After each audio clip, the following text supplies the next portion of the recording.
back to what we're seeing on screen at the moment. Alan McNish in second place, and he was leading the second of the safety car groups, but gradually over the next couple of laps they're going to get mixed up with all sorts of backmarker traffic as they run into what was the group ahead of them. And interesting now, looking at the lap times, the Peugeots, car number 7 are 3 minutes 24, the number 9 of Frank Montani 3 minutes 23.6, and the car number 8 Alex Verks are 3 minutes 23.5. So all of those cars are in 3 minutes 23 or 24. The Audis meanwhile, McNish 3 minutes 28, Lucas Luhr 3 minutes 29, and Emmanuel Pirot 2 minutes 30. So a good 6 or 7 seconds between the Audis and the Peugeots, and that's pretty much what we've seen all week, isn't it? Yep, and then further down, the Blake-Molen Massen fight goes on. The battle between the 2 Porsche Spyders, one the Van Merkstein Dutch car, the other the Danish Essex car, and they've been together the whole race. They've got themselves back up into the top 10 now with a 10th and 11th certainly at the moment. That's been rocking and rolling.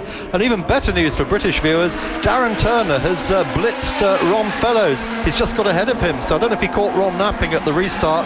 He was a 1 second behind. He's now 2.8 seconds ahead. Yeah, great stuff there. It's a great battle going on, and the 007 car of Heinz-Harald Frentzen is on the same lap as Darren Turner on Ron Fellows, so that 3-car battle for GT1. I think Heinz-Harald was in the first group of cars, and he profited from that in the same way that Alan McNish lost out. So there is the Muscle Milk crew at work. Jan Lammers staying on board the car. Jan incidentally has shared with Klaus Graf before. They ran for panels together in 1999, so those are teammates from the past.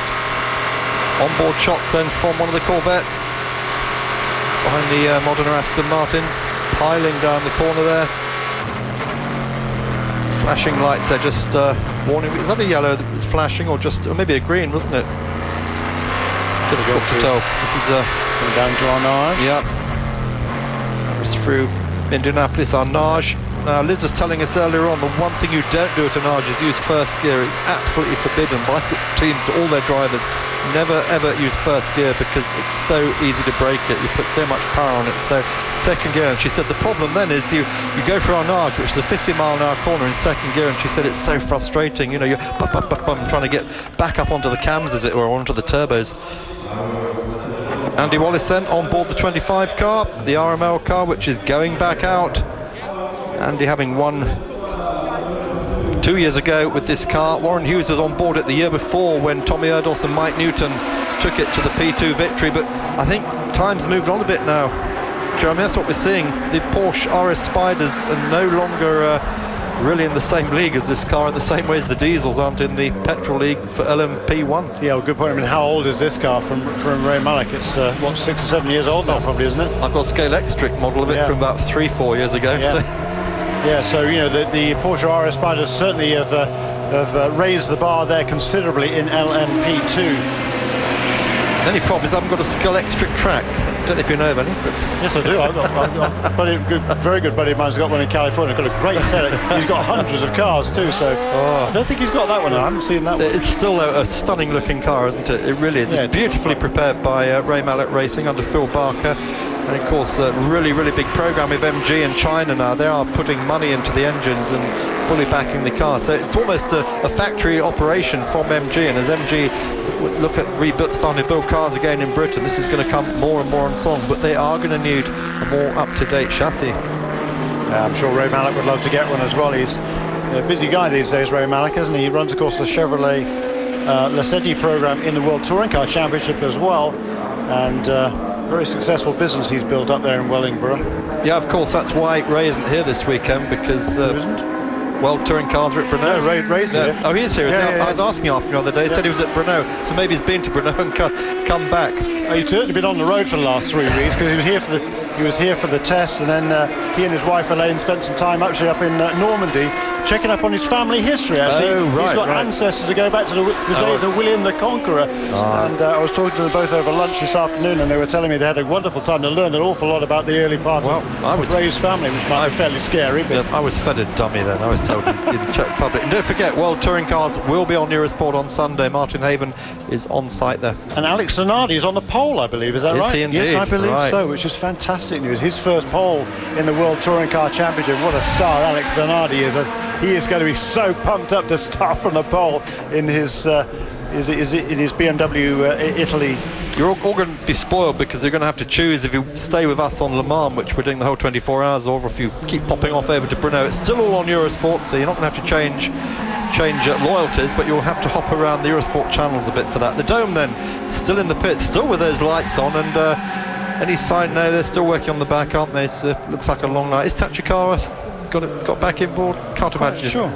Yeah, he is. He's there. I think he is, isn't he? Yeah, he's patiently waiting there. Tucked in the corner. And meanwhile, the word from a little bit farther down the pit lane is the number 12 car, the Muscle Milk car of Greg Pickett and Klaus Graf and Jan Lammers. No oil pressure we hear, and a sticky throttle, neither of which is particularly good news. So we can't say hurrah yet. Nick Manassian then continues to lead from Alan McNish. It's 2 minutes and 4 seconds the gap. Gap's been staying surprisingly stable, really. It was 2 minutes 3 when they took the green flag at the restart after the safety car period. It went out to as much as 2 minutes 12 seconds, but over the last couple of laps, clearly McNish has got the better of the traffic than has Nicholas Manassian. The gap come down a little bit, so it's stabilised around about 2 minutes, but that's best part at certainly 3/4 of a lap, isn't it? Almost. The Lamborghini Murcielago is back in. We've been told it's having differential problems. That's what's been going on all evening. Mike Hazeman on board that car now. He took it out after taking it over from Peter Cox. Mike, of course, a front runner in the FIGT Championship, also a Spa 24-hour winner in those Corvettes, and they're going to put it back in the garage again. Jeremy, this isn't good, is it? No, it's not, boys. They just haven't given up, have they? Though I mean, it's been in and out, and they keep trying something new. Well, the gearbox problems. Is that differential? Differential problems. Yeah. So they've worked hard. I mean, they were working. The Rita engineering guys have been working on this car for what? Got to be five years or so now. I remember Dick Barber ran a couple of these cars in the American Le Mans series. Has to be at least 5 years ago, and they're continuing to develop it. And last year they had a pretty good season, didn't they, in the FIA series? Certainly in Super GT, and in fact it was the end of 2006. Marco Apicella had a win in Super GT. That was at Sugo Sportland Circuit, so in GT 300, and that's why they came to Le Mans this year. Having won in Japan, they thought, well, we've now got a chance to get this car onto the podium at Le Mans, and unfortunately Marco had a huge accident at the first chicane, put himself in hospital in qualifying, and the car was rebuilt at Ritter, got back here in time for the race, but unfortunately only 16 laps in they had major wheel problems, and that was the end of the effort. The LMP2 cars, they're still battling where they are actually on the lead lap. Jerome Bleekemolen leads the class in car number 34, the Van Merkstein Motorsports car, and the second of the Porsche RS Spiders, the Team Essex car with Sascha Maassen at the wheel of car number 31. He's all but 1 lap behind, but it's about the gap between the two cars is actually 3 minutes 28 seconds it was as they went across the line that time, and Bleekemolen's lap time was a 3 minutes 44, so he's only about 12 seconds or so ahead behind Sascha Maassen on the road. That's right. So he's trying to close that gap, but Sascha, the last couple of laps has been quicker, so he's pulling away a little bit, is Sascha Maassen, but he needs some help now to get the rest of that lap back. We were discussing this earlier on, that Sascha Maassen, who's one of Porsche's factory drivers in the LMS, has been loaned to the Essex team here, but Porsche have time and time again said we're not prepared to enter an LMP2 car as a factory, yet they'll give the drivers to. Yeah, well, that's true, but even in the American Le Mans series, excuse me, Porsche, it's kind of a sort of it's a their main focus of Porsche Motorsport North America is on the GT2 class cars rather than the LMP2 cars that the Penske teams run, and of course does Dyson Racing. Yeah, so AWOL is pushed back into the garage again. This is not going well. He's obviously been out just to try and work out what the problems are, try and cure things. We haven't heard exactly what the problems are, but we guess they're a legacy from that crash. Well, Jeremy, I mean, we've got to the witching hour of 1 o'clock now, and I know we're going to send you back to the farm for good night's sleep. I'm sure you'll get something to eat on the way. Neville Hayes is going to come on board, and he's going to be taking us into the midnight, well, he's gone past the midnight hour. He's going to take us on the graveyard shift, in effect. 78 car, though, gets pushed into the garage, so a lot of people having a lot of problems, after all that safety car running. I just wonder if people are suddenly finding they've got problems. Yeah, well, really, the car's running at reduced speed. It's fairly cool out there, so it certainly shouldn't really been overheating. And I would have thought that the safety car period gave the teams an opportunity to come onto pit lane and sort of clean out the radiators without losing too much time. Yeah, and they're just looking at the... Good. That's the Mazda back in again, the Crew Schiller car. The car's been through everything this weekend. Hideki Noda very, very fortunate to walk away from that huge crash on Thursday night. The car completely rebuilt by Lola. So we're going for a break in a moment. Jeremy's leaving us, and Jeremy, we shall see you in the morning. I shall look forward to it. I'll probably go get a couple of hours kit, but it's awfully tempting to stay here. I just love this race, and it's been so much fun, and I'm looking forward to getting back here in the booth later on this morning. Well, thank you very much for being us, and in the words of the French, bonsoir et bonne nuit. Mais oui. And to the rest of you, you're all to stay awake. Get the beers out, get the coffees out. Mark Cole, Neville Hay will be with you for the next 2 hours at least. Kettle in the corner.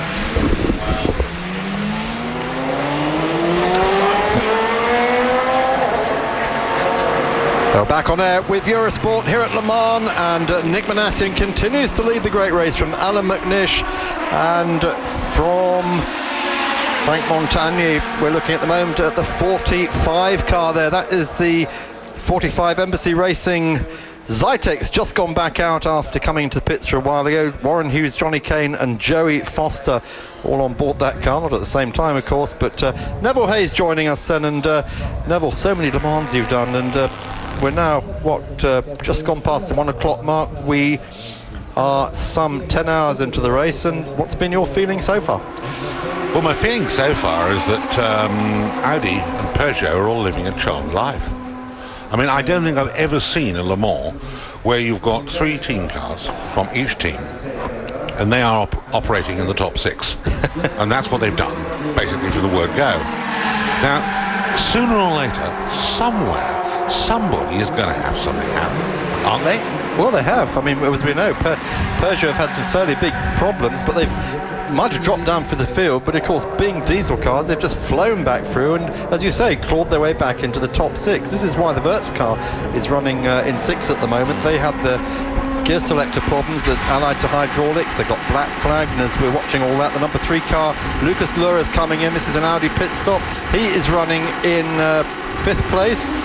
That's going to stay 5th because he's got a lap over the Peugeot Wirtz. But yes, you're quite right, Neville. I mean, we have, as you say, the 6 favourite cars are still 6th in the top 6 after 10 hours of racing. Quite amazing, really.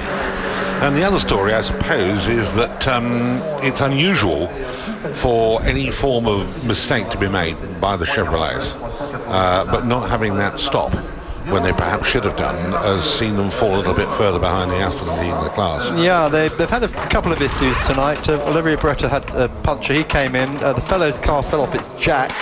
I saw that, yes. Yeah. Not the most Corvette-like performances all the time tonight, and that's helped Darren Turner to get back into the lead, but it's a very tenuous lead, 13.4 seconds. And Heinz-Harald Frentzen in the 007 Aston Martin is only another 83 seconds behind him, so we're not even halfway through the race yet. It's pretty tight at the top. It's tight also in GT1. It's Mika Salo from Tim Mullen. It's the Ferraris.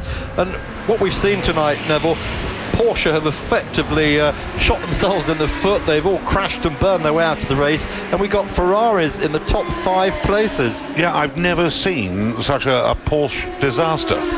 Normally at Le Mans you shrug your shoulders and say, well, Porsche will have that sewn up, won't they? No way.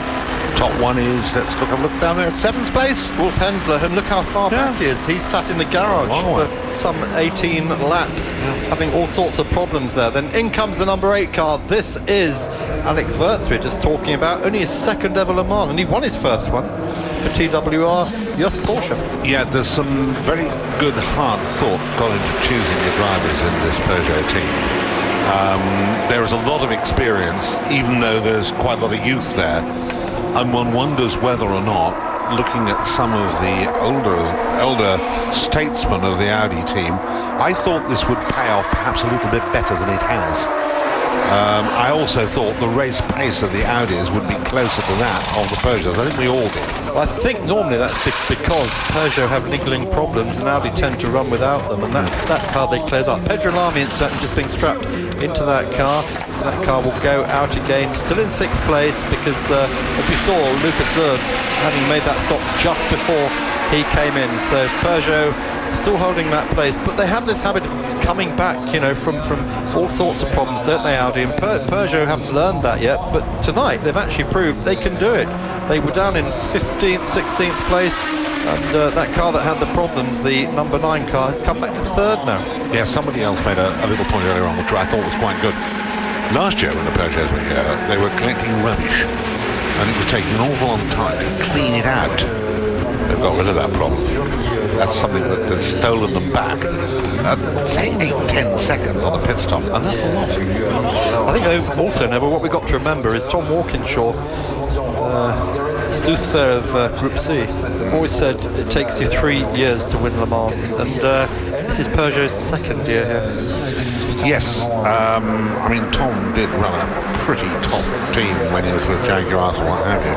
And I think one could honestly say that he's sorely missed, if only for his odd sense of humour. Like, what do you want? There is a warm, soft heart beating under that hard exterior. And Tom, if you're out there listening, we miss you. Do come back sometime. And if Jaguar are going to come back into international motorsport, into Le Mans at that sort of level, hopefully for Apex, why don't you go and see Apex and say, let me do the job for you? I mean, that would be great, wouldn't it? Oh, it'd be absolutely fantastic. I mean, he can still, he's cutting it over in Australia with the holders and what have you. And he's always been very good at something like this. No, he's got pretty full programs everywhere. So we've got a problem here, Neville. That car is not starting. They cannot fire up. Pedro Lamy is trying to. Maybe it's even stuck in gear. It's stuck in gear. That's why they're rocking it. They're trying to get into some This is the car that has already had problems, and they're pushing it into the garage. This has already had gear selector problems earlier this evening. It was a hydraulics problem. It's come back to haunt them.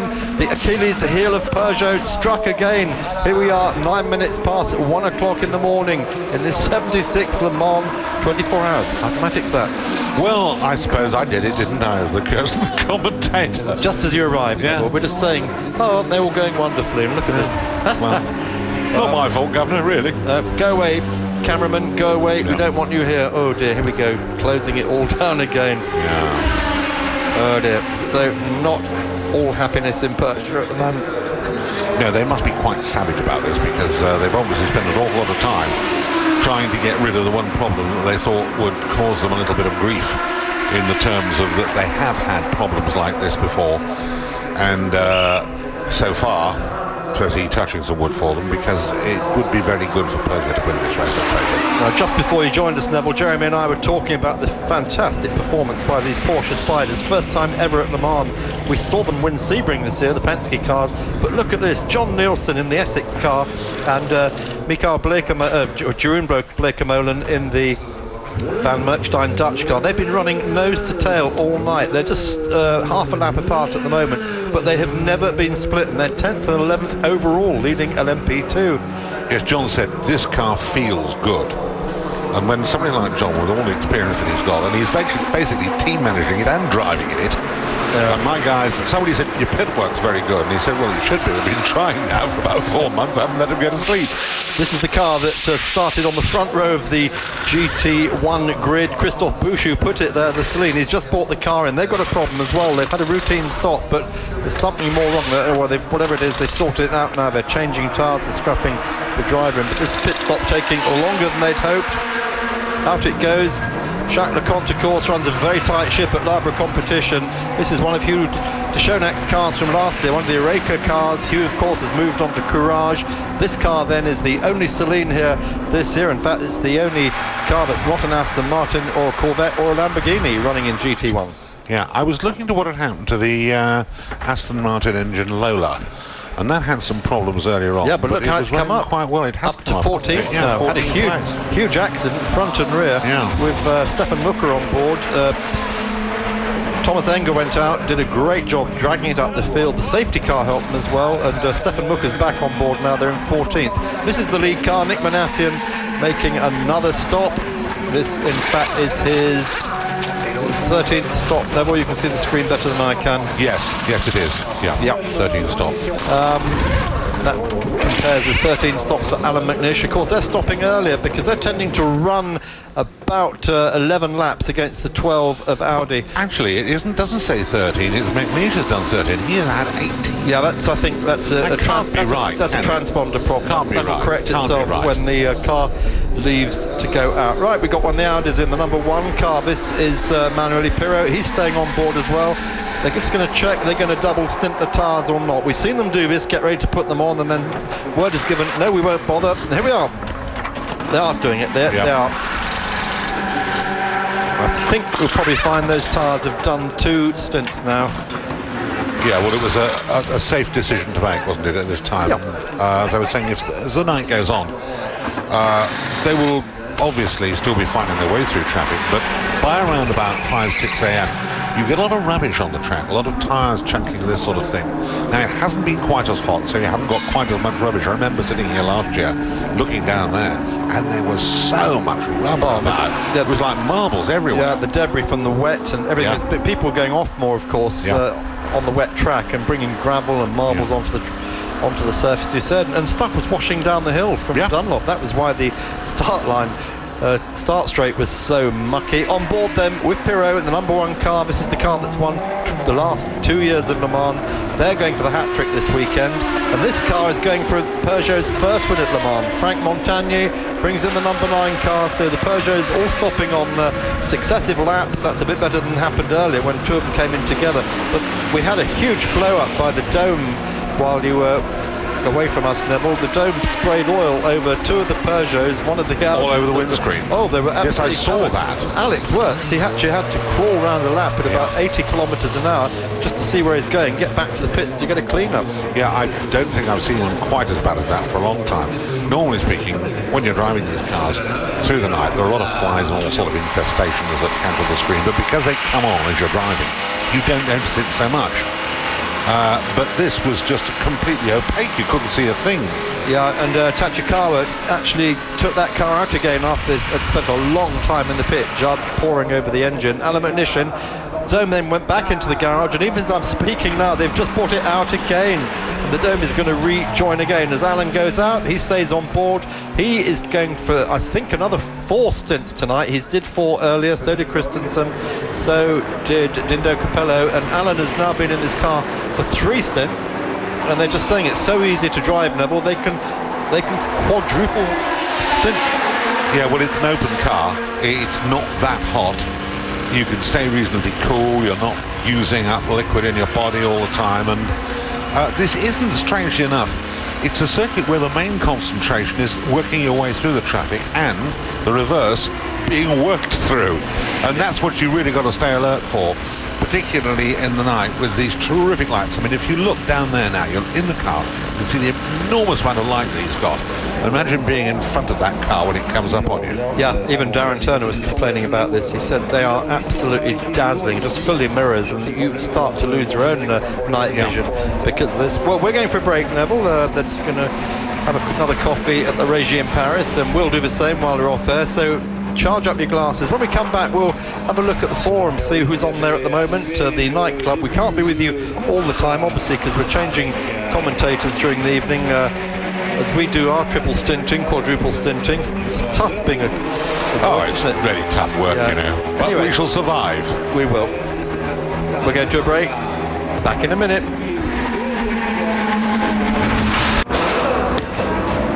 Back to Eurosport. These are the pictures that Peugeot don't want you to see. That number 8 car, the one that's had all the troubles, still in the garage. We understand it's a repeat of the problems they had earlier in the race, hydraulics affecting the gear selection process, and Alex Wirtz brought that car in. It's almost ready to go back out. Hopefully they've isolated the problem. Neville Hay, it's they don't want us to see it, and we don't want to see this. We want to see these cars racing, not stuck in garages. Yeah, they obviously are concerned about it, and I think their concern obviously is realistic. But I suppose what they're really hoping is that they don't get any problems with any of the cars. Yeah, but it's costing them time. They've actually dropped down to 8th place. They are now behind 2 of the petrol-driven cars. Benoit Trullier in one of the Pescarolas, Laurent Groppi in the Courage. So the 2 French garagistes at the moment have claimed one of the Peugeot scalps, and let's see how long it's going to stay there. They've lost about 4 laps. I'm just counting. 4 laps it is, exactly, as Alex Wurz, we presume, returns to the fray. We'll see as soon as he goes out whether or not he stayed in the car. We think he did. Yes, he has stayed in the car. Yeah, here's an interesting one for you, Mark. You've got a young team, the Peugeot team.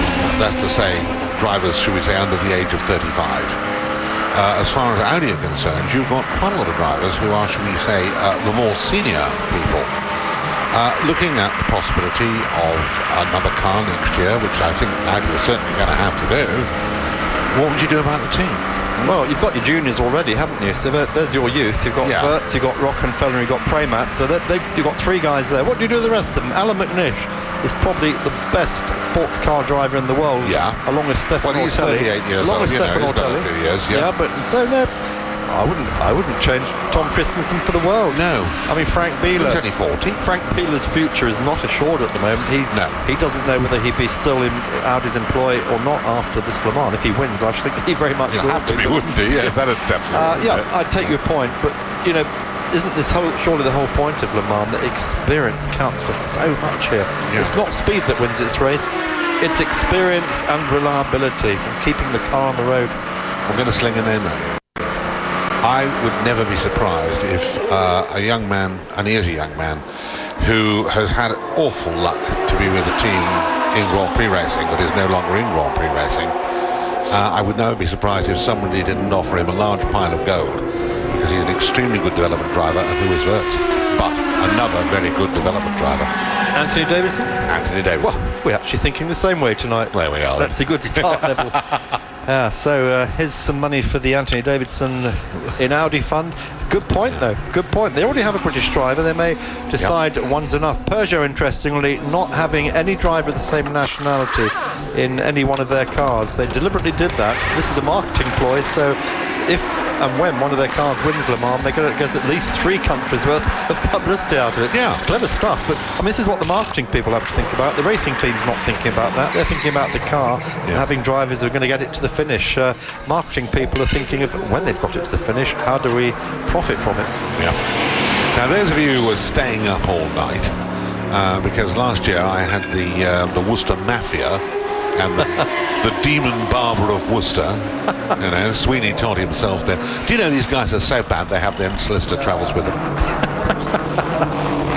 They're here this year, but I know they're recording it, and I know when they get back they'll play that. Well, here is the face of Le Mans, that is absolutely certain. Henri Pescarola, 33 times he has raced at Le Mans, 5 times he's been a winner, and he's been 12 years now here as a team owner, and he's still yet to win it as a team owner, certainly overall. And Henri's chances of doing that at the moment slipping further and further away, because these huge multi-combine factory teams with these 1,500 Newton meters of torque engines, he's never going to match that in a million years in his Le Mans built Pescarolas, nor will Hugh de Schonack in his Le Mans built Courages, but they are the spirit of Le Mans, the petrolists. No, he's never going to manage that while there are no diesel engines available, while the diesels of course have the advantage that they have at the moment. But if, as we suspect, they're going to try and, shall we say, lessen the unfair advantage, to quote Mr. Penske.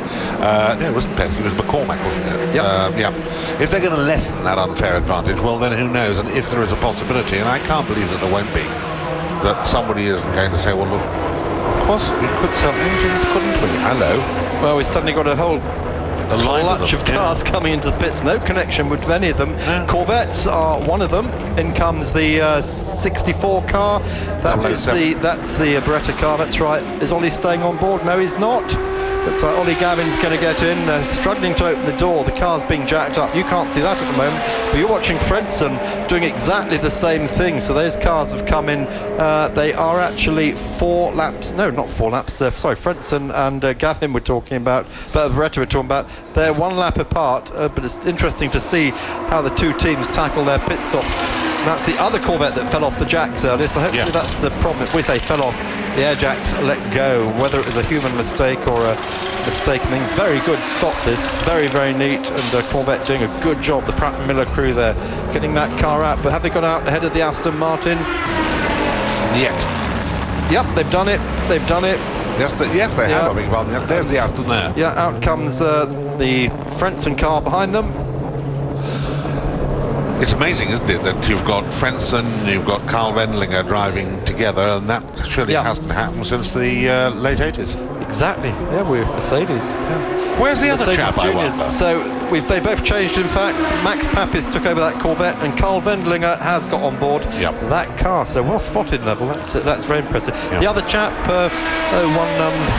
one Shoemaker. Yes. Michael Coppola. Yes.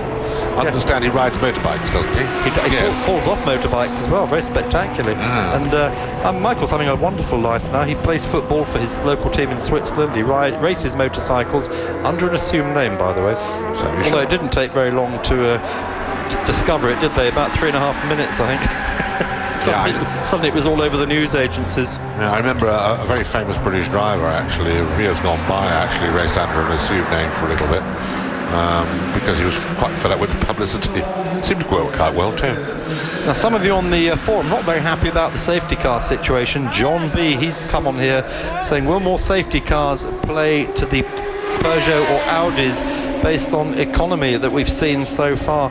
Well, Neville, while you were on your way up here, we had the first and only safety car of the race so far, and unfortunately, Alan McNish got caught in the second safety car. There's 2 safety cars at Le Mans, one either side of the circuit. So one coming past the pits comes out, one over at the second chicane pulls out, and that's how they do it. They divide the field up too long a circuit. Oh, and this looks like they've been caught on the hop. It's come in early. They've all had to run out into the pit lane. Neville, this is the other of the Corvettes, the 63 car. Now, again, more chinks in Corvette's armour. Has it a puncture? I think what caused this little hoo-ha is that they, normally speaking, have a bit of time over each other, don't they? But they are really racing for it. Yeah, but the team wasn't ready. They were panicking, running out. Even the driver wasn't ready. He was still pulling on his gloves as he ran out into the pit lane. So this was not scheduled. Tyres change, fuel in, driver change, and the 63 car brought in. He was just drinking a double espresso. That was it, yes. Brought in by Ron Fellows, and who's going to take it out? Just waiting to see who got in that car. We presume it was Magnussen. It is. Yeah, Magnussen. So, sorry, John B, just to finish your question, will more safety cars play to the Pugs or Audis based on economy? Difficult question. I mean, it's the same for everybody, isn't it? Well, it is. I suppose the only answer is that you have one safety car, but that causes another problem, doesn't it? Because, first and foremost, with such a big field, such a spread out field, we're talking about, I still think about, 40-odd cars running, isn't it? Oh, yes. Yeah, well, at least. Just think, you've got them, they're spread around over the circuit, and you really got to concertina them up, because you've got a problem on the circuit, you probably got course cars out, one thing and another. So having 2 seems like a good idea, theoretically. Practically, perhaps, from the point of view of the teams, there should come a point where, shall we say, 2 laps before they come in, one lot should slow down, enough for the other lot to catch up, and then everybody's happy. Yeah, except that's the best way to do it. Someone's going to suffer. Jeremy Shaw, who works in the American Le Mans series, he's outraged by these 2 safety cars. But we're still not really addressing John B's question here. It's about the economy, the fuel economy of safety cars. When John, it's not really answerable, because it's the same for everyone. They're just running around on sort of tick over almost, these diesel cars, so they're not using that much fuel. Whatever Peugeot's using, Audi will be using the same, vice versa. So, John, it's always a game of chance. Yeah. I know of another motor race today where the 2 cars that were lying first and second, it happened today, they both had got to have a splash and dash. Unfortunately, one had the splash and dash, he'd been the leader, And the moment he came out, they put a red flag out. Because somebody had had an incident, and the result of that was the guy was second one. The driver who was in the lead was not very pleased about it, but he could do nothing, could he? We were talking earlier about the speeds of the cars down the straights this year, and Will says, I remember the Mercedes Group C trying for high speed down the Mulsanne, doing 235 miles an hour. When the front lifted and the car flipped about 3 times. Indeed it did. It was John Nielsen. And that was, I think, and Mark Webber also had one, didn't you remember? Well, that was in the warm-up. That came late. That wasn't. We're talking about Group C cars, Neville, not the GT cars. No, you're right. Yes. And yes. Someone's made the same mistake actually in replying. So no, it was Mark Webber. And no, Will is absolutely right. It was John Nielsen whose Mercedes flipped. I think that was in 1986, if my memory is right. Mercedes thought of withdrawing from the race for safety reasons, and. I think they did. They did withdraw because it was a tyre problem. Yeah, now you're reminding me because I can recall actually doing the interview, and it was because of a tyre problem. Yeah, there was huge embarrassment all round, particularly for the tyre company involved. We won't mention them for their to save face. It wasn't Michelin's fault. Oh, sorry. No, it was one of the two Clauses. I know. That he told me the truth. I said, "Why? What's the problem?" And he said, "We have a tyre problem. I don't think we can solve this problem. I think we're going to have to withdraw the cars." Third place Ferrari Malucelli comes in, and that's a routine stop there for the 97 car.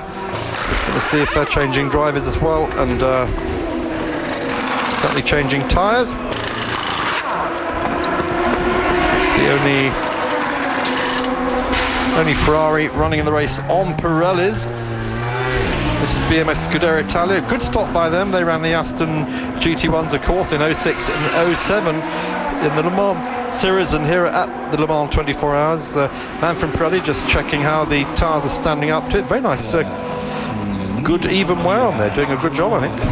Yes, I think one of the most impressive things, and one has got to say this, that when looking at the Aston Martin effort here, yes, it's an effort that's been going on since before the company changed hands. But although the company has changed hands, I would say the reliability factor, the development factor, has not ceased, and the cars have got better and better, and you can see that from the point of view of the production cars. They are so much better, and they're beautifully made. A question here from our Briggs. Hi, commentary team. Can you explain how the numbers of the cars are lit up? They were very simple, light diodes on the side numbers normally, so everyone can see them, including the timekeepers. Despite the fact we have transponders and all these electronic devices, you have to still have people sitting up in the timekeepers gallery just in case. Mercier on 326s, McNeish on 329s, and Montaigne on 327s. Yeah, that's very, very close at the top still, isn't it? And even closer still in GT1. They're just all running bang on the same second at the moment. Well, Neville, time for another break. Grab a coffee. We'll be back in a minute here on Eurosport Live.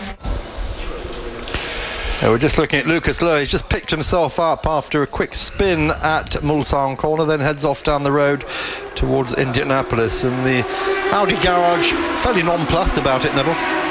Yes, they don't look moved, do they? They look a bit sour about it, but we were opining earlier on, that's a lovely word, isn't it, that what might happen because of the numbers of pit stops, there would come a time when the difference between the speed of the Peugeots and the lesser number of pit stops of the Audis would see them evening out the performance a little. I said, about 12 hours, but that was before we had the pace car situation, which we know did not favour Mr. McNeish and Company Limited. So therefore, if there is to be some sort of excitement of that type, it's much more likely, I suppose, to be when we come up towards the flag. Absolutely. Yeah. There's the number 10 Charouz car. Neville, this is unbelievable. I was about to read out 9:17K's posting. Have you noticed the Lola Aston Martin remains at 15 laps from P1 for hours since they repaired the car? Its pace has been unbelievable. And as I said it, here it is in the garage. Stefan Mucker's brought it back in. This is the car that was crashed heavily by Stefan himself very early in the race. Had a huge off front and rear end. They got the car back into the race. Thomas the Tank Anger really put some great laps laps in, moved it up the field, and in fact at this moment it is in 14th place, and it's got a 2-lap lead over Mathieu Lehay in one of the Pescarolas. But the Cheroos are making it up with the lovely Czech Totty there. Very nice. They've been to all the races, and who else asks here about the Cheroos? Many of you have been very, very impressed by the Cheroos, and everyone's saying what a great pace they've had. Let's see if they can get that car going again. They should be concentrating on the car, guys, not on the accessories. You know what you were saying about that coffee? Now, one of those girls could come and do that for us, couldn't she? Right, yes, absolutely. We've got a kettle up here, Neville, so... just a job. I wish someone would look after us. Well, this is live, isn't it? I mean, I think it's Carlton who's possibly just gone off, and that's it. Yeah, I think you're probably right. Here's the number 12 car then. This is the Muscle Milk car. This is the other Cheroos car. This is the Cheroos Racing Systems Open Lola Judd, Greg Pickett, Klaus Graf, Jan Lammers. They had problems earlier on, you remember, and they've come back in the pits again, and we understood that car has had gear selection problems. Looks very parked up at the moment, doesn't it? Are they putting the shutters down, Neville? I don't like the look of that. Now, the Lola Aston, the problem with that does not appear to be at the rear of the car, which therefore one would say gearbox. It appeared to be at the front of the car, but that's what they were delving at originally. But while they're delving with that originally, it looks to me as if they might have eased the rear end off as well to have a look at what's going on there. It could be something silly as throttle. Well, here's the Stay Awake All Night Club, and as you can see, some of them can't actually keep their membership up to date. Well, sorry about that, guys. A lot of you picking up on the comments about the Cheroos car, and whoops, there it is back in the pits, as we say. Just as we said, it's the Stefan Mucker starting to tumble down the order again now. Mathieu Lehay in that Pescarola will be going past in a minute. We go back on board with one of the Peugeots. We assume this is Nick Manassian. Can't see at the moment. He's certainly not wearing the Spider-Man gloves of Christian Klein. It is Nick Manassian. He will hand that car over to Jacques Villeneuve, I guess, at the next stop. And Jacques Villeneuve, Neville, last year he really came of age as a sports driver. The most dreadful conditions at night in the rain. Jacques was put in the car. He put it into second place and kept it there through a 4-hour shift, and earned so much respect from all his peers. Well, I think the problem with Jacques Villeneuve was that he is quite like a number of drivers, and I can name 1 or 2 others in this field, who were used to winning races. They were used to winning races when they were in the States. They were used to winning races when they were in Grand Prix racing. They change a team and they're no longer winning races. Now, psychologically, this can have a very, very bad effect on a driver. There's another driver out there, I'm not going to name names, and I had a long chat with him one day, and he said, you know, when the car isn't going properly, and it doesn't matter whether it's a sports car or whether it's a Grand Prix car or what it is, you get into it and you're waiting for something to go wrong, and the edge goes off your performance. Your confidence in your own ability is still there, but somehow or other you're beaten before you start. Now, he doesn't feel like that. He feels as if he is in the top team, arguably, I'd say at the moment, without any question, and he feels that I can go out there and I can win races. Yep, absolutely true. So, a lot of you question the commentary team. This one is from Paul L. This is certainly helping to keep me awake. Oh, that's a question? It's not. What's he say? No question. Just says helping to keep me awake. Oh, well. That's a shame, that one. Right, here's the Lamborghini. They've been having differential problems throughout the whole race. It's back in again. Great shame, because Peter Cox has done such a good job with that car. There, as we just watch more cars coming into stop. This is the Barbosa Pescarola, I think. Yes, it is indeed. The Martin Short roll centre car. Hasn't been their dream race this year, has it, Neville? 4th place overall last year with Stuart Hall and Juan Barbosa on board, together as Shorty. This year they've been dogged by all sorts of problems, not least being caught in that safety car trap. Yes, I think that's what really knocked them around, didn't it? Because they were actually, when I looked before, further up then than they are now. It has been driven pretty well, this car, actually, so it really is a shame. It's gone back out. Yeah. So, and there's Alex Premat then looking at the clock, looking at the timing, seeing where his car is at the moment, and we can tell you are still in 4th place. Alex, Lucas Luhr, apart from that quick spin at Arnage, has kept the car on the lap 174, just one lap down on the Peugeot Montagne. Pretty split evenly there, Neville, down through the top 6 cars. Minassian for Peugeot, McNish for Audi, Montagne for Peugeot, Luhr for Audi, and this man will be taking that car over in just a few minutes. Manuel Perry for Audi, and then Benoit Trullier, best of the petrol, in 6th place from Lawrence Groppi for Courage, and the Collard Pescarolo coming up as well. So Pedro Lamy losing a lot of time in the pits. They are back out now, as you can see, running, but they have lost on the lead car nearly 9 laps, haven't they? Yeah. The lap speeds are interesting because still the Peugeots are turning in leading car, for example, 3:25 on his last lap, McNish 3:31. I know Pat Tafik pays its part, but the problem is that the gap is there, and it doesn't matter whether it's under qualifying or practice, it doesn't matter whether it's in the race, it is a gap of 5 to 6 seconds, and it's pretty regular. And that rather saddens me a little bit, because we're not getting perhaps the battle now that we'd expected. Riding on board with Lucas Luhr, and this is the car just going down through Tertre Rouge now that will be coming into the pits at the end of this lap. Alex Pramac will take over the car from Lucas, and interesting driver Alex. He's obviously French and lives in Paris, but when we saw him in Formula 3 days, European Formula 3, never really shone that much. I think a lot of us are surprised that Audi took him on. They put him in the DTM program, in the sports car program, but since he's been taken under the Audi family wing, he has risen to extraordinary heights. He and Mike Rockenfeller together lead the Le Mans series by the time they came to Le Mans. And he's also almost all but won a DTM race at Zandvoort last year. He was actually about to win it when he waved through Matthias Ekstrom on the final corner at Zandvoort. So very, very much a hidden talent there. Yes, I also rate Rockenfeller very highly.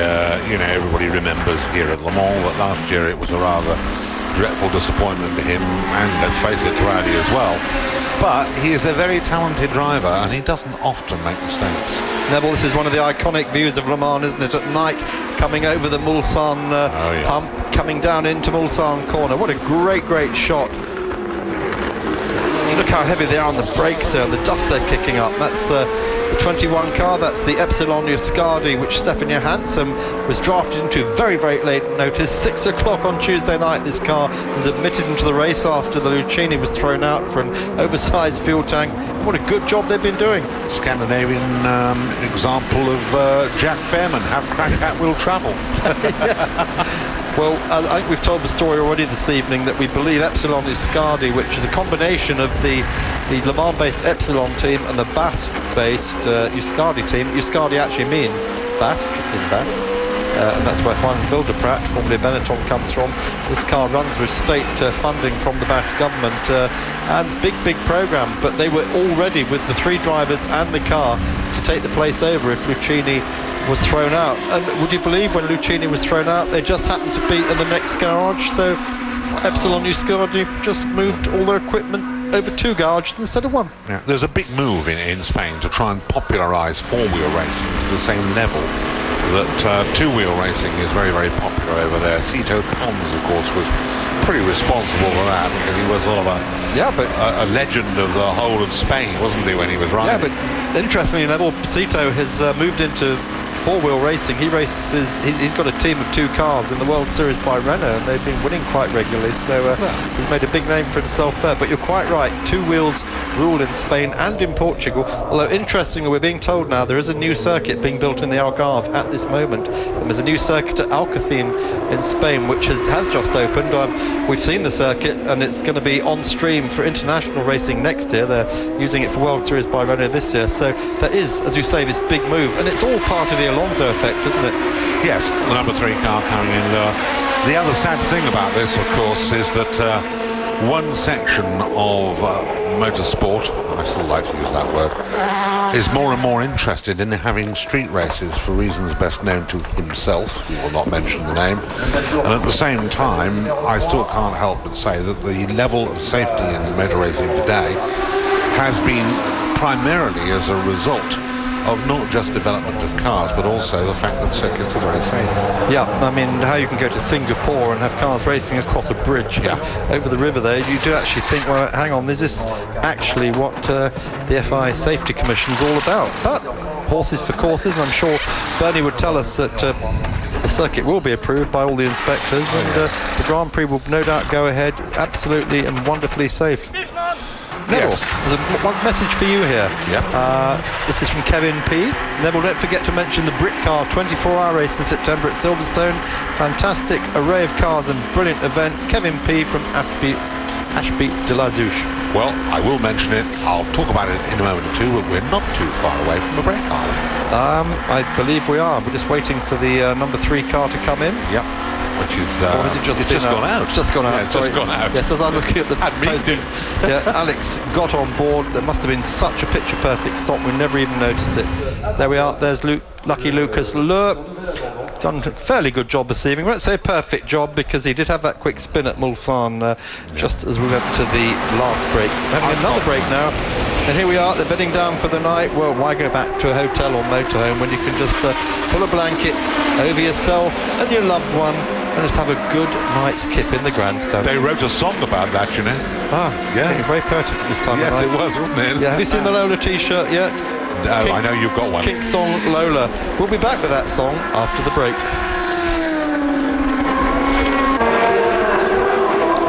Well, welcome back to Eurosport from the next generation of Audi drivers, if Neville Hay got his way. And here's the old generation on the way out. So, Yeah, a bit like me, that. Neville, James W. from Surrey. Commentators, I'm totally addicted to Le Mans every year. Would love to go trackside, but then I'd lose your commentary. Oh. Well, that's very sad. He's got a question, though. Yeah? What's his question? For Neville, how hot do those brakes get? Well, even if you went back to the days of the old C-type junkyards that won here, first Le Mans victory with discs on it, they would actually glow in the dark. Now it's a different material. I think it's about 6,000 or something like that.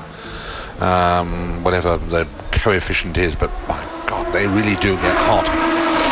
The thing is that discs changed everything, because in car racing before that, brake fade was one of those things that was just absolutely, it was winning or losing. When the XK120s came here in 1950, one of the reasons why the car that was lying in second place and could very well have won stripped the centre out of the clutch was they were using the gearbox to slow the car. And brakes really were the big problem with everything.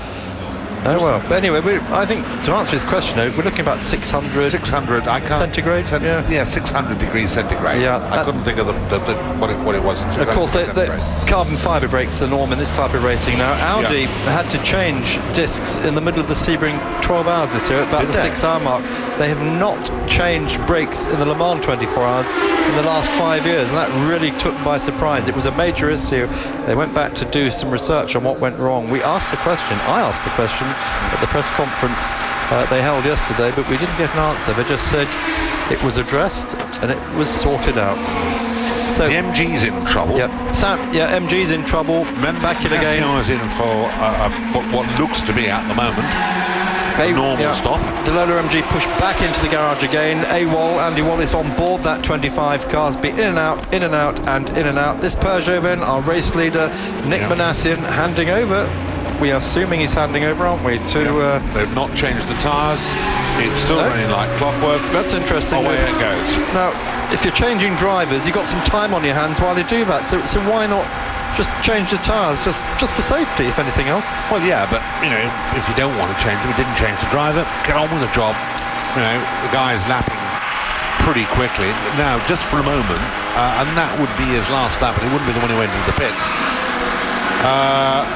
All of a sudden, Magnesha's got a sort of a new lease of life, but there's a 321 in the dark, in the traffic.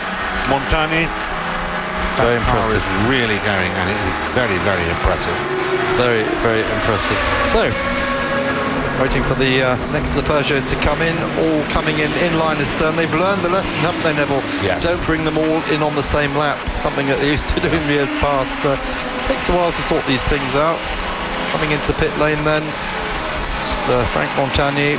Nick Manassian incidentally stayed on the car. I think what happened, they opened the door and they just changed his bottles.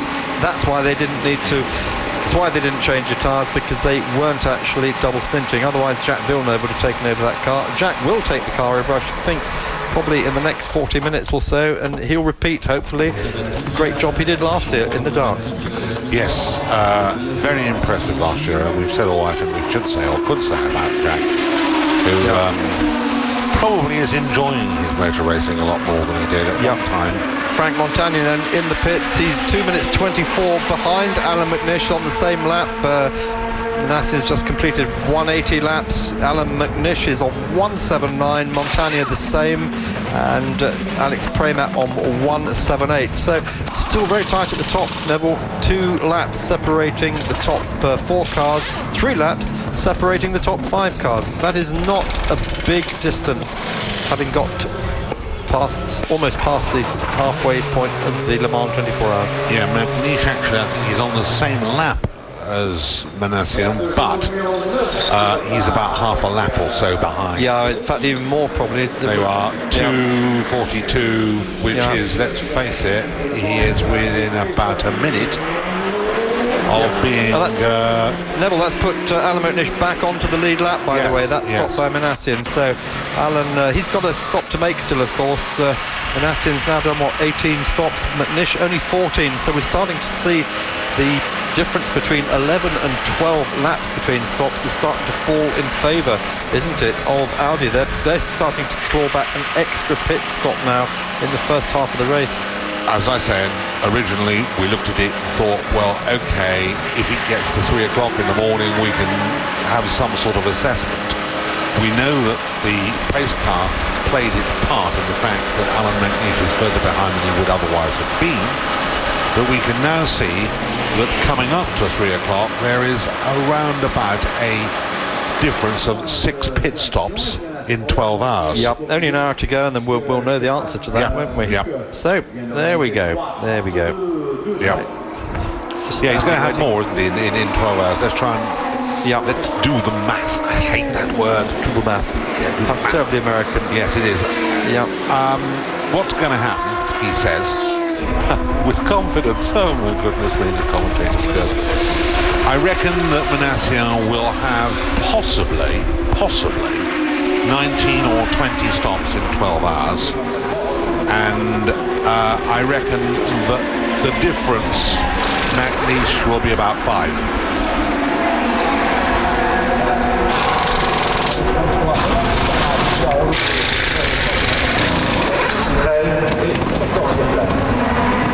Difference then of about 5, he says, checking it all in his mind. That's why he had the silence, because I was having to use my fingers to count. Well, difference of about 5 stops in 12 hours, 10 stops in 24. Yeah, Barazzi Epsilon then just making their stop with the Zytek. Juan Barazzi, Michael Verges and Britton Stuart Mosley on board that car. There's 3 Zytek engine cars on the grid this year, and you remember in 2007 the first LMP2 Zytek pole here at Le Mans, and they had a Le Mans Series win. So Zytek at the moment, that 32 car, has it come up on the screen yet in the top 18? Can't quite see it, Neville, so we'll just... No, I can't see it. I'm just going to scroll down, and it takes a little bit of time to scroll down, but we will get there. 32 car, it's had its problems. It's running in 34th at the moment. It's just gone back out, and that's on lap 146. The top LMP2 car, lap 171, so 25 lap difference. Yeah, why has Carl Wendlinger's car fallen back to 19th place? We'll have a look, see if we can see.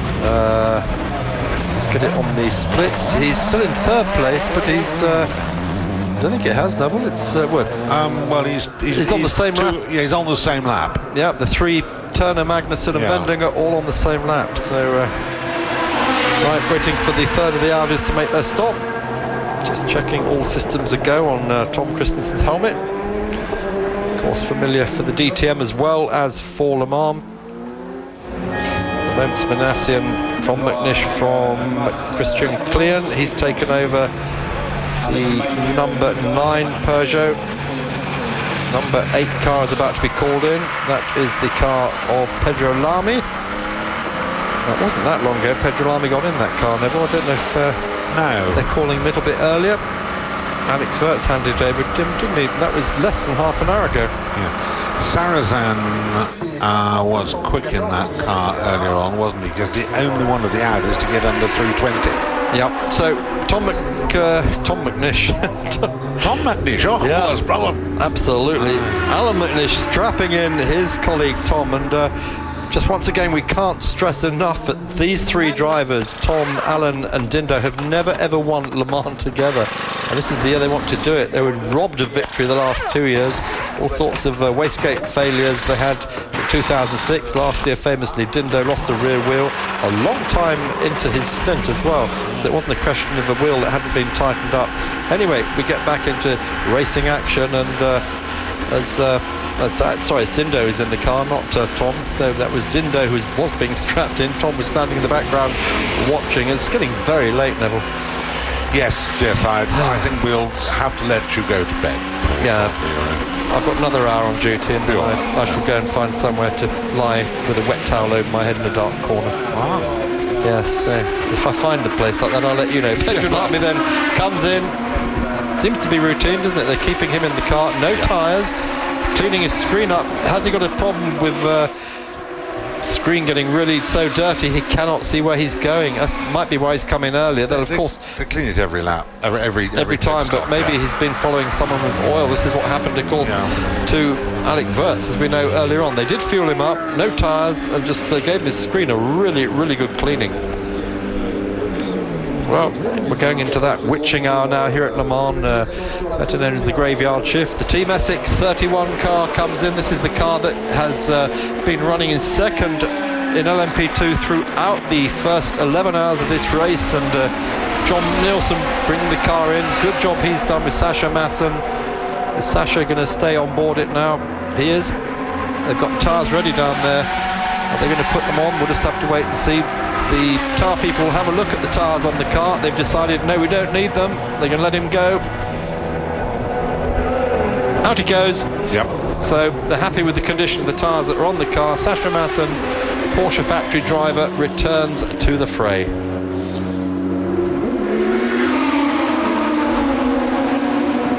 So we're waiting for the number of the stoppers, the 40 Kiefer car there in the pit lane. It's the Kiefer M team, run by Maurizio Pinheiro, running on Dunlops incidentally. On board that car, Olivier Pla, Britain's Guy Smith, who was Bentley's 2003 winner overall, and Miguel Amadal, the car owner. He's 53 years old. Olivier's 26, Guy 33. And Guy Smith actually drove this car for Chamberlain in 2006 in the Le Mans Series. Yes, Guy actually is one of those drivers who seemingly has not perhaps had as good a drive as he had. Let's be honest about it, when he was with Bentley. And as such, his career suffered a little bit from that, I think.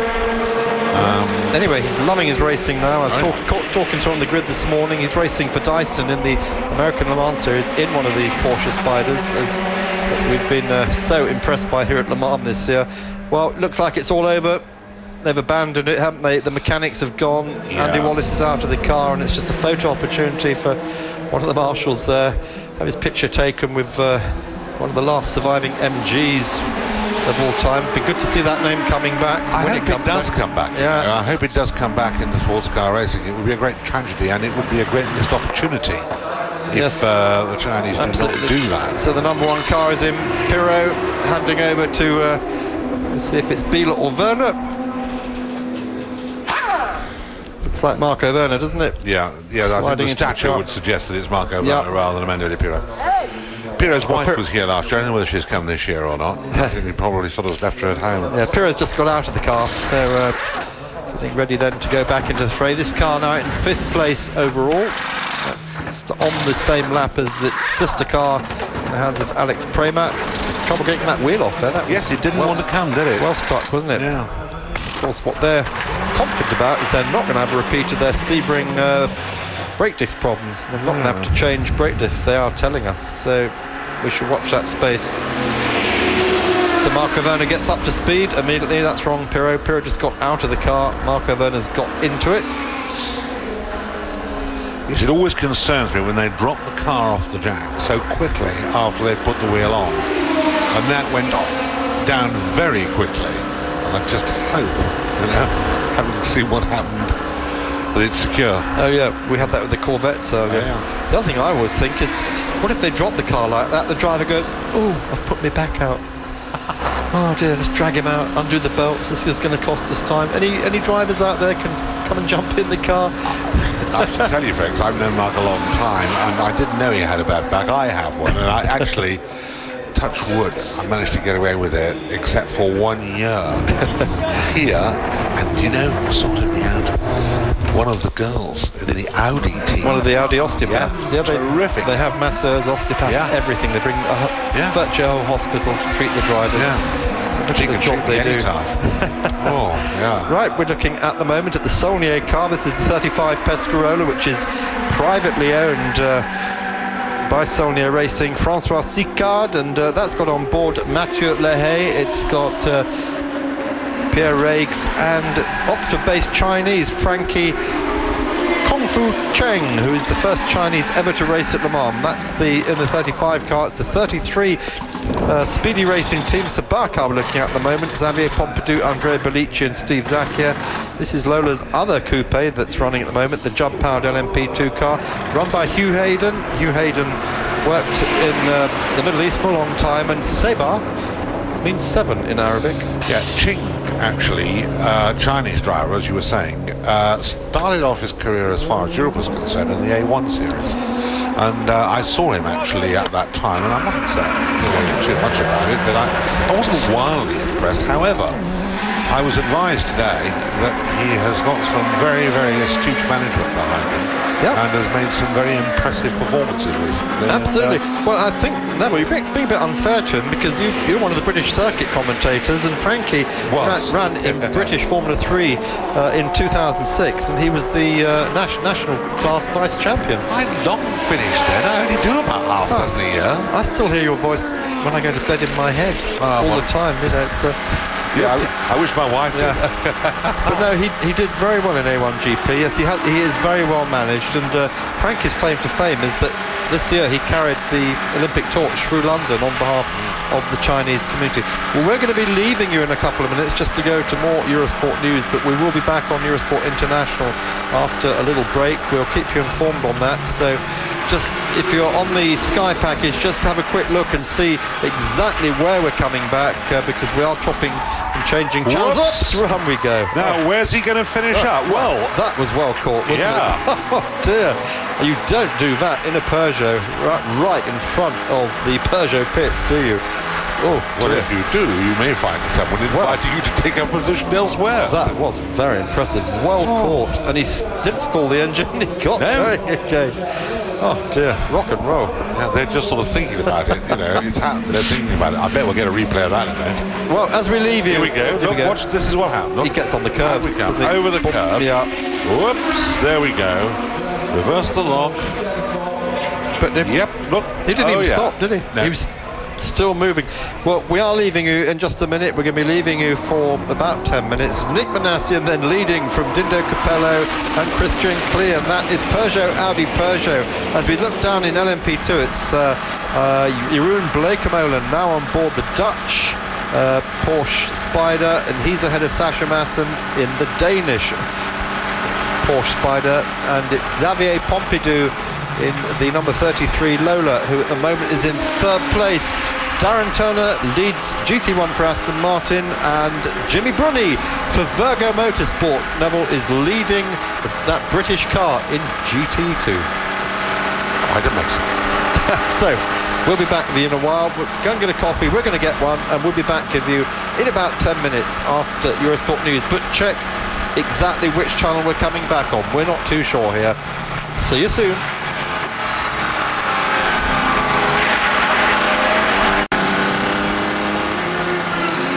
Welcome back to Eurosport and our live coverage here. We're just having a quick look back at what happened. Nick Manassian in the car he's showing of Marc Gené. They are leading the race now, have been leading the race for some time. In fact, Jacques Villeneuve will take this car in a while. In second place, Dindo Capello, and in third place, Christian Klien. That's Peugeot, Audi, Peugeot, and then behind them, two Audis stacked up because of the problems that the other of the Peugeots, Pedro Lama's cars, had twice, Neville, during the race it's been in. And this is the moment that the race leader threw it all away in front of the pits. And it was not the place to do it. Unfortunately, he got away with it very well. Controlled it, just reversing the lock at the right time. It was just a way to go. You have to say, it was a masterful piece of catching a car, isn't it? He should play baseball. Now we're just going to update you with the current standings. Captions about to come up on the screen telling you exactly where we are at the moment, and as all the Peugeot crews look on, here they come. So the 7 Peugeot, the 2 Audi, the 9 Peugeot, the 3 Audi and the 1 Audi, and then all those petrol cars, well, 2 of them, Pescarolo and Courage, the Le Mans Garagistes, stacked up behind them. But look down the bottom there in 10th place, Neville, LMP2 leader. That is the Dutch Porsche. Yes, well, somebody said earlier on that they don't want the Penske cars here because they want it to be basically a private owner's car rather than a Porsche team car, and you can see why when that car can go as well as that. Yeah, and of course following it through as well is the second of the Porsche Spiders, the Danish one there. Let's have a look a bit further down. Darren Turner for Aston Martin, leading Corvette Aston Martin. That's going well, isn't it, for Aston Martin? Return of Gulf here to Le Mans. And unless my eyes deceive me, the Lola Aston Martin is back in 14th position after a stop which would appear to have had something to do with suspension or brakes, because they didn't have the back off the car. But look there in 25th place, leading in GT2, that is the British Virgo Ferrari F430. That's the car that Rob Bell is showing with Tim Mullen, Tim Sugden, and that's the car, of course, that won the LMS Championship last year. They've come here to conquer Le Mans. And Neville, we have to say, as you look at the what's happened, the Porsche's all self-destructing this afternoon, even before we got to dark. So 5 Ferraris in the top 5 places. Almost unbelievable. I have never known such a Porsche problem suffer so many cars in that particular class. I don't think since I've been coming to Le Mans. So a lot of these cars that you're looking at here at the end are now out of the race. We've officially had 5 retirements. We can add to that, we haven't been notified by the organisation, but we've seen for ourselves that the Ray Mallet Racing MG Lola is out of the race. Andy Wallace parked that car up. Jacques Villeneuve, there he is, waiting for his chance to talk. Very noticeable for his baggy overalls. He feels much more comfortable wearing baggy overalls. Doesn't like the claustrophobic feeling he gets from tight ones, the ones that we like, Neville. Yeah, well, indeed. Mind you, when you get to my size, everything's tight, isn't it? But isn't this a relaxed Canadian? I mean, he has just found his niche now. He's a different animal. Car racing. He still wants to go racing in NASCAR. Yeah. Jack, don't. Come and stay in this. Yeah, he won in Spa 3 weeks ago on his return this year to the Peugeot team, as our cameraman just does a bit of breakdancing, show what's going on. Don't forget, we have the Eurosport yahoo.com site up and running, message board. Go to Motorsport, go to Le Mans, and you can find the messages there. Questions to the commentary team. We've got a Le Mans all-night club thread running, and when Carlton Kirby gets back at 9 o'clock tomorrow morning, he'll smack all your hands for the questions you've asked, but he'll start a new thread there. Neville. The question that was asked that I didn't answer because we were going to a break about 10 minutes ago was yes, the answer was 24-hour race at Silverstone. Oh, yes. I reckon it's about the 14th of September, that weekend. You reckon? Yeah. It has been won so far by the same team last year and the year before in the little Z4 Coupe BMW. Run by Dula Motorsport? Yeah. And among the drivers last year, apart from my old chum Dieter Questa, who I've known since he's about the same age as me, so I don't think we'll go into too much about that, was another Hans Stuck, like the other Hans Stuck, if you see what I mean, the grandson of the original who drove pre-war and post-war. And it was particularly interesting for me because there was a car that I was sort of on the periphery of being involved with, and I think in total it did about 9 laps. But all's well that ends well. It's had a couple of wins and second places and all that sort of thing this year, so I'm quite happy about it. And so's the driver. And Hans Stuck himself, of course, the middle one, not the pre-war one. No, he's not around anymore. He's now become a consultant, hasn't he, to Volkswagen? And he was driving in the 24 hours at Nürburgring. In the Scirocco. Fabulous looking cars, factory prepared Sciroccos.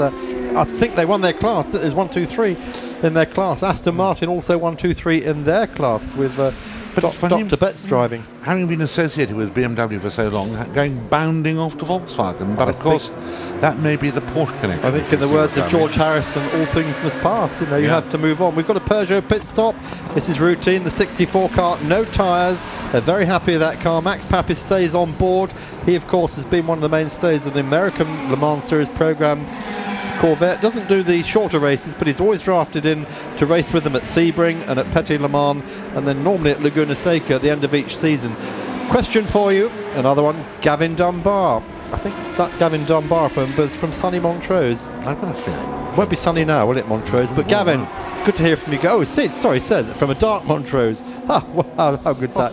Gavin asks, Neville, how will they restrict the diesel-powered cars for next year? We have had this thread earlier in the day. Remember, we've got a different audience, different commentators now. So if you've heard this before, apologies. But Neville, give us the lowdown. Well, obviously, it is a question that's vexing everybody. I suppose they could look at it on a weight basis, but I don't think they're going to do that. They could look at it also on a fuel consumption basis, but I don't think they're going to do that. I think they're much more likely, anyway, to look across the board at aerodynamics with a view to losing a bit of speed, losing a bit of grip, losing a little bit of G-force. That's the first thing. The second thing that they're going to do, I'm sure, is air restrictors of some sort or other. I think that's almost certain. That's the only way they can go about it. The difficult thing is that if you look here, we are looking at the first of the petrol cars lapping somewhere in the region of 10 seconds or so slower. Neville, sorry to interrupt. This is our GT1 leader, Darren Turner. He stayed on board the car, I believe. We didn't actually see the beginning of the stop. No, he's handed over to Brabs. So David Brabham is now on board that car. That's the Gulf Aston Martin 009 car. This is getting good, isn't it? It's looking like they're going to reprise last year, but never ever discount the Corvettes. Young Jan Magnussen is only 40 seconds behind Brabs. Carl Wendlinger is only half a lap ahead of Max Papis. So everything to play for still. That green light, incidentally, indicates they are leading the class. Yeah, David Brabham, the youngest of Sir Jack's sons, all three raced. And Jeff, of course, came here and, if I remember rightly, won the race.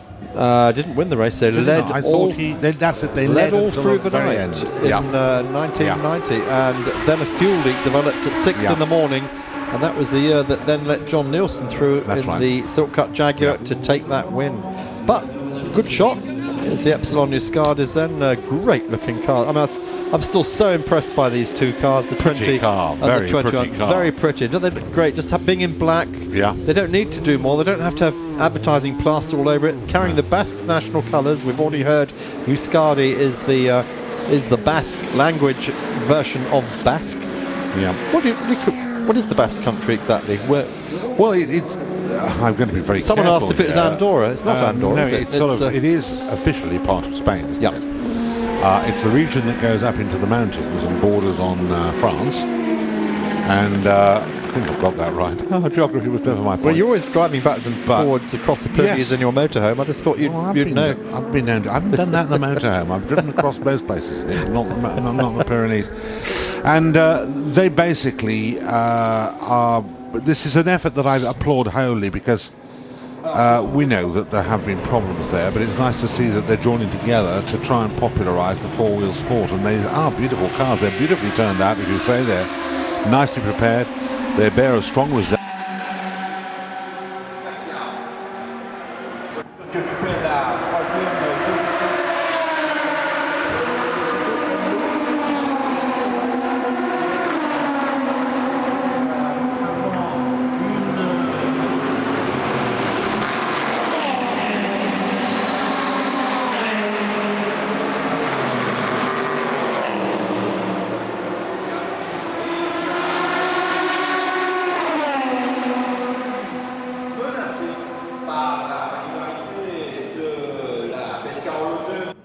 Merci Pierre Mathieu et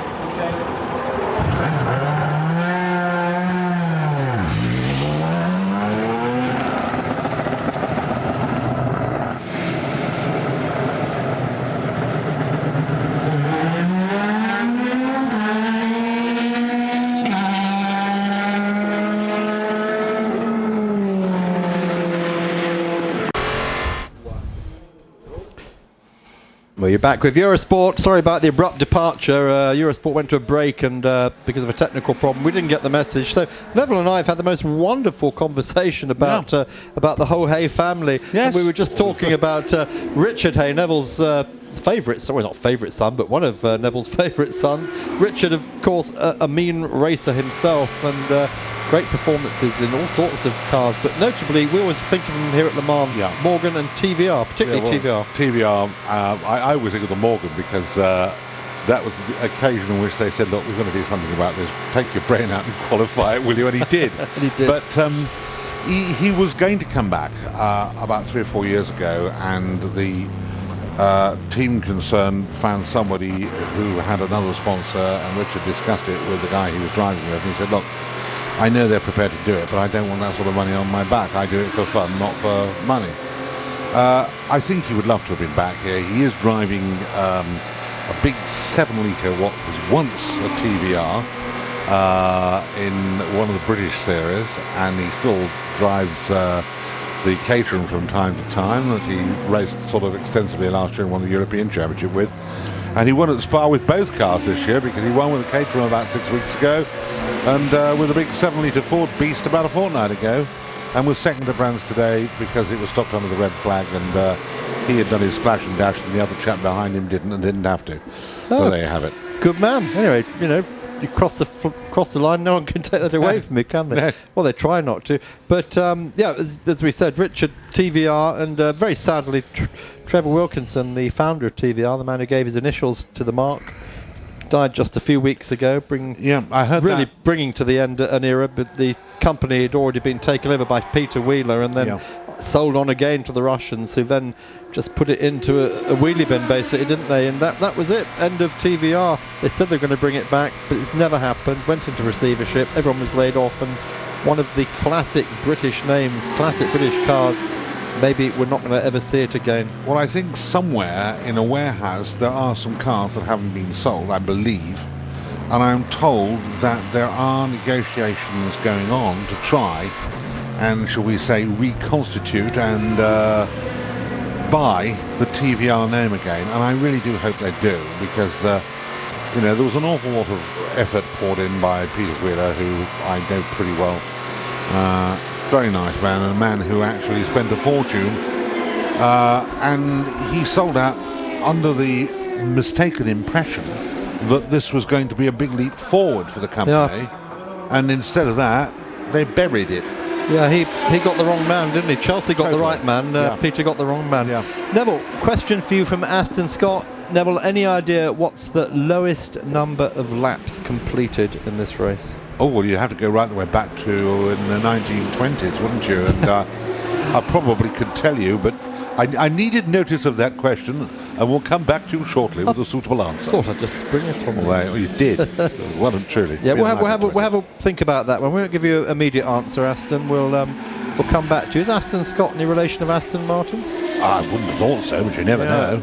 I live quite close to Aston Hill in the Chilterns, just between Tring and Wendover, and Dr. John Martin, was it Dr. John Martin, who was the undergrad, wasn't he, at Cambridge? He used to race his special car up and down Aston Hill, which is above RAF Halton. And Lionel Martin. Lionel Martin, sorry, Lionel yes. Martin. And hence his special adventure got called the Aston Martin. Yeah. And, so, Aston Scott, that's a good name. Obviously, you go to Scottish Hill Climbs, so let's do it.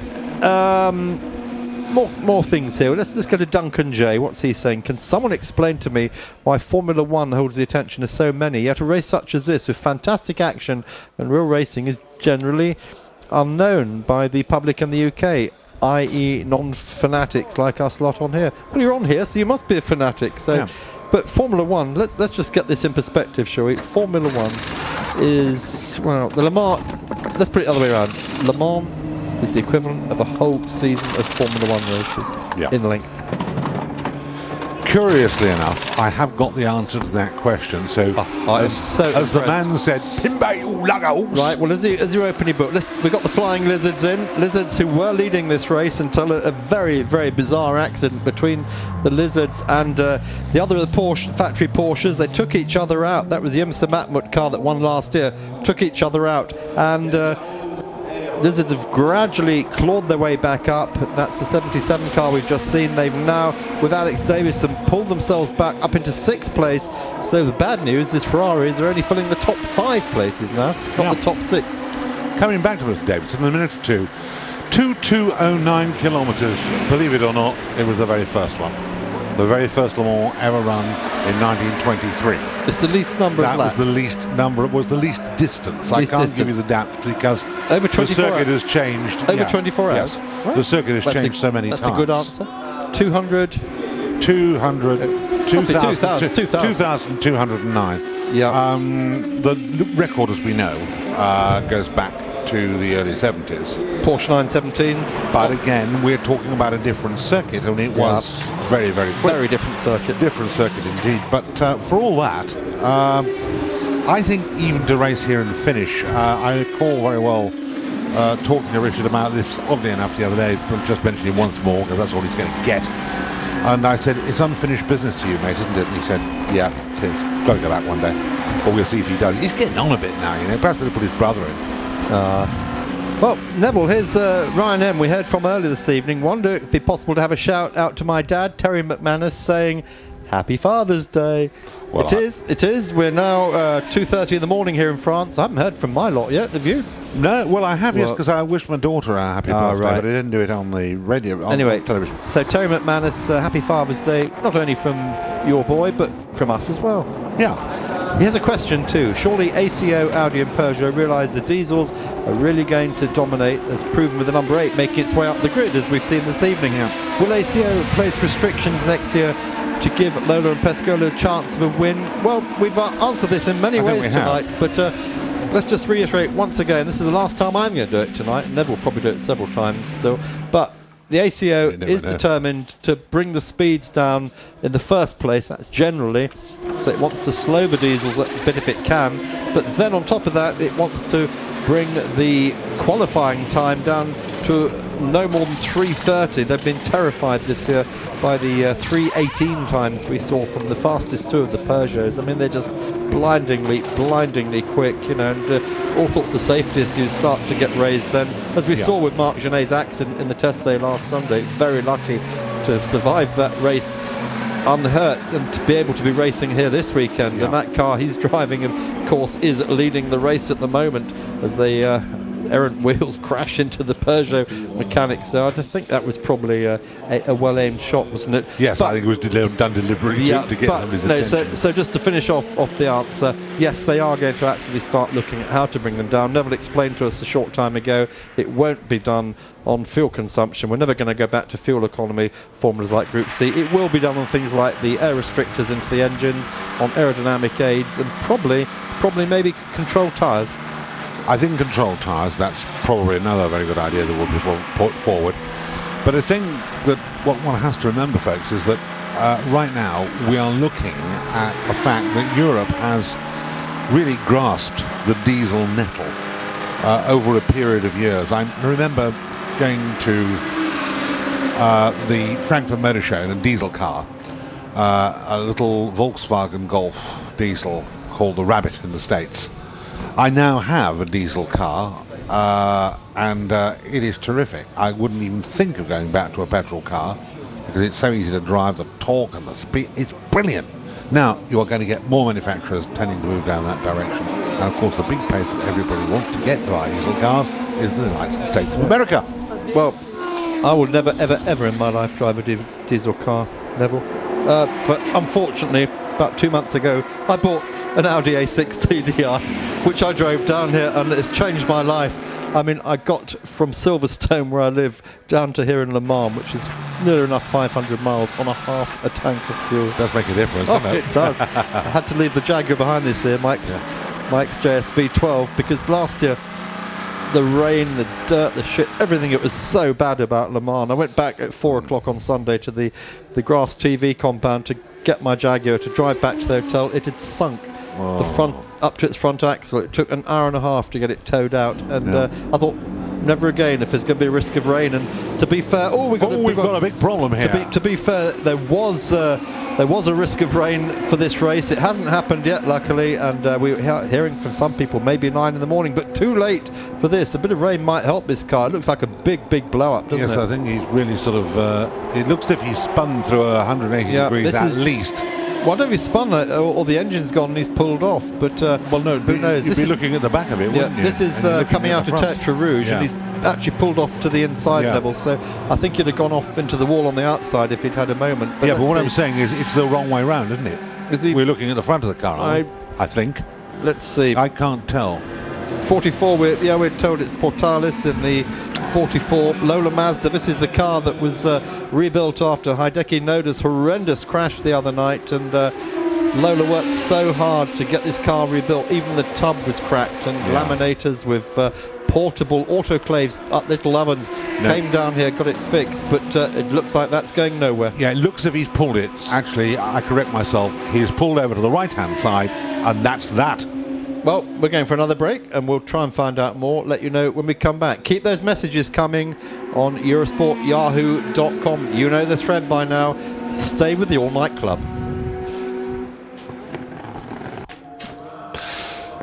This is Eurosport, this is Le Mans, and this or that, because you can't see it now, it was right on the comeback to us, was car number 44, which has had a monumental blow-up. I think that basically that was a lot of forethought too, because the driver would appear to have got it offline on the right-hand side of the road, and the Lola Mazda is unfortunately not going to take any further part in the affair. Yeah, it's been such an interesting program. This is the Mazda engine that AER have been developing. It's not a rotary engine, it's out-and-out racing engine, 6-cylinder, and they've had so much against them this weekend, haven't they? And Lola did a brilliant job in getting that car rebuilt back into the race, but it's not to be, and as you can see, that engine's exploded, and while that was going on, we had a can of Coke explode in the cabin, which has given us some fun here, Neville, as well. Well, it has. Mark has just swum in back through the door. I didn't realise that he was an Olympic standard prior to this, but I must not throw cans of Coke around in the cabin. 100 lines, please. Yes. Yeah. That looks like Pasquarello, is it? Is that 100 lines of Coke? No. Right, yes, it's the 16 car. That's sitting there at the moment, just being refettled. That car is at the moment in ninth place. Yeah, Roland Dumas, the defending American Le Mans Series champion, and Penske Porsche's winner of the Sebring 12 Hours outright this year. He beat the Audis. That was pretty impressive. Not only the Audis, the single Peugeot that was there as well. So Roland Dumas crashed this car, you remember, on Thursday night after going off on the oil from the Modena car. Wednesday night, I correct myself. That is the X-Markets car there. Vanina Eeks showing this car. Yep, she's showing that with... Talking with Liz Halliday, actually, she rates her very highly as a driver, I will say. We were talking about her last night over a very fine meal that we had. That's why we're at Le Mans. Well, indeed. Why come if you don't enjoy the local food and the what Le Mans has to offer, especially the rillettes, the pork rillettes. That's pork pate to die for, isn't it? Oh, without a question. So the Pescarolo then of Roll Centre, that's the 18 car, that goes back out into the fray. Juan Barbosa, Stefan Gregoire, and as you say quite rightly, Vanina X with that car. It's had its problems during the night. We're just checking to see who exactly has gone out on board it. We might get a caption from TV before we get there, but we're having a quick look. The 18 car. They're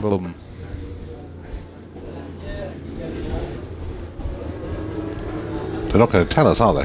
They're not going to tell us, but I'm going to tell you, Neville. I'm right on the ball here as we scroll through, and on board the 18 car now is Stefan Gregoire. There we are. And that car is in 12th place overall. Pretty good job, eh? So Shorty's team gradually pulling themselves up again. Someone's had a big off there. Oh dear, we got another stopper, haven't we? Yeah.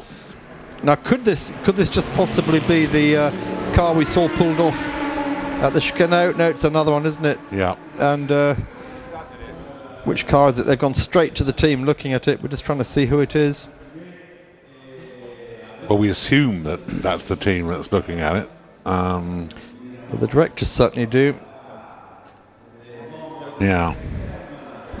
So we're just talking about Stefan Gregoire in the Pescarolo. They finished 4th overall last year, pulled themselves up now to 12th, so it's not inconceivable they're going to be winning the petrol division the way they're going at the moment. I mean, they are only, what, 1, 2, they are 3rd in petrol class. That's pretty good. Yeah. And that's behind Groppi and Dumas. The Dome then comes out again. Very, very impressive programme this. And they don't give up, do they? No, they've been in and out of the pits, having trouble starting it. No, they've got it going now. And this car, this Dome car, running in a race for the first time ever. It only turned a competitive wheel for the first time on Wednesday night in qualifying, and then now here it is, that Dome. Okay, it's lost time, but at one stage, Neville, it was the best of the petrol runners, and it was in 7th place overall for quite a long time. Yeah, of course, we've got the Pescarolo. Now, number 17 in 6th place. Yeah, that's impressive, isn't it? It is. I mean, I'm really pleased for Henri because he really does try hard. And sooner or later, somebody's surely going to give him a competitive package, which, on the face of it, may have to be diesel unless they can come up with some sort of quality formula that is going to level the field a bit. The one thing Henri does insist on in his factory cars are French drivers. So he's got 6 French drivers, Bouillon, Collard and Dumas in the 16 car. The 17 car we just saw going out, Christophe Tanso, Harold Primat.